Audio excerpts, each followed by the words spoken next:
Kevin Feige teases how he'll replace the Marvel actors.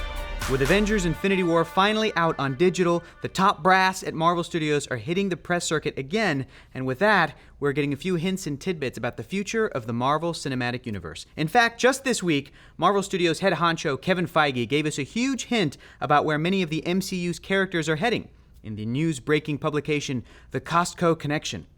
Is that a real thing, the Costco Connection?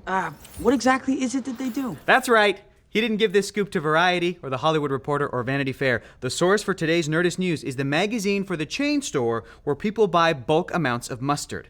In Feige's interview with the Costco Connection, he was asked what his plans were for the MCU post-Phase 3 and if he has any plans regarding the characters helmed by actors that are set to leave the franchise. Robert Downey Jr., Chris Evans, excuse me.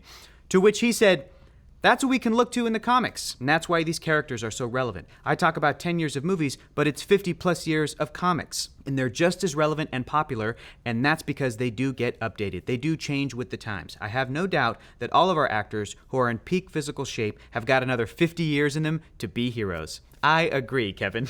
Oh, God. Though Feige's answer might have been a little ambiguous, and we seriously doubt we'll be seeing a 103-year-old RDJ strapping on the Iron Man armor in Avengers 30 in the year 2068, there is a lot of precedent in the comics for heroes being replaced by different characters. Most recently in the books, both Bucky Barnes and Sam Wilson took up the mantle of Captain America, and if you go back far enough in your long boxes, you will see a host of older characters rocking the shield. As for everyone's favorite tech head, Tony Stark, not only have other people worn the armor like James Rhodes and Riri Williams, but Tony was even replaced with a younger version of himself in the Avengers comic book arc The Crossing, way back in 1995. Now that arc was pretty universally panned, but we wouldn't be surprised if Marvel cherry-picked a few good moments from that arc and used it to possibly replace RDJ with a younger actor. That would suck. Traumatic memories.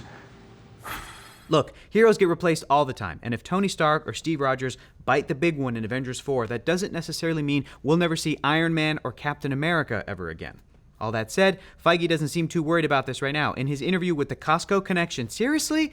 I'm blown away that this is what we're getting to think. He continued, "In terms of the specifics of how we will evolve the characters, thankfully, I don't have to really think about it yet, because we're still finishing what we started here with Avengers Infinity War." So there you have it.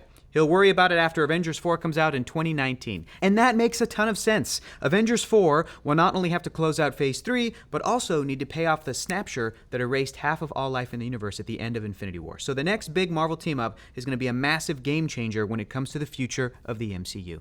But what do you folks think? Are you excited about Avengers 4? Would you be okay with different characters taking on the mantle of your MCU favorites? And would you watch a movie starring a 72-year-old Tom Holland as Spider-Man? Just him treating me like a kid all the time. We sure would. Let's discuss.